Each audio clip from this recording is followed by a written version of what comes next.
I had read and heard different stories similar to mine, and I was always wondering why somebody with an education, knowing what's going on in this world, falls for such stuff.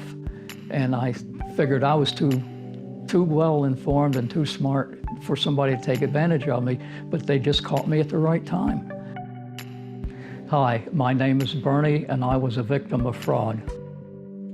One Saturday, I got a phone call, and a voice on the phone says, "Hi, Pawpaw."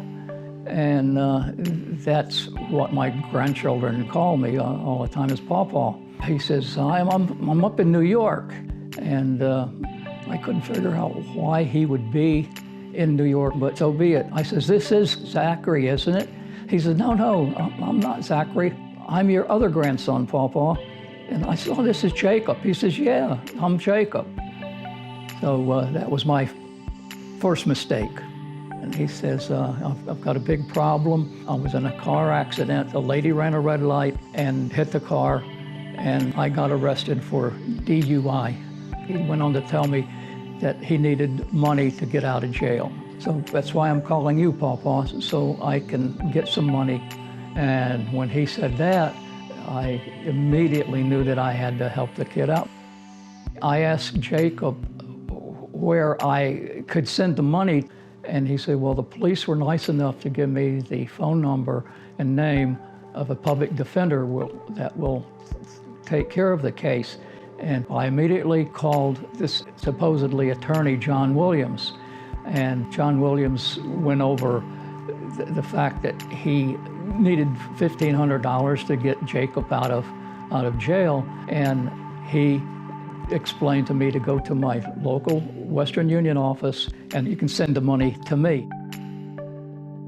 I immediately went to Western Union to send the money. And after returning home, it kept going through my mind if I had done the right thing.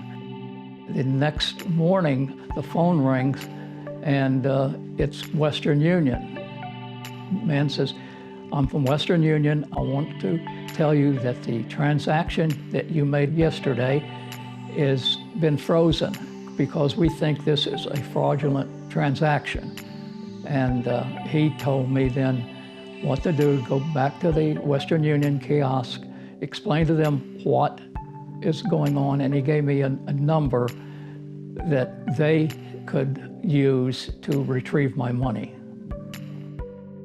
If you want to prevent yourself from being taken advantage of, and if you get a phone call where someone is wanting a donation or wanting to help somebody in the family that is falling on hard times or having a problem, don't act right away. Don't be so quick to fall for what might be going on. Hang the phone up. I can call you back.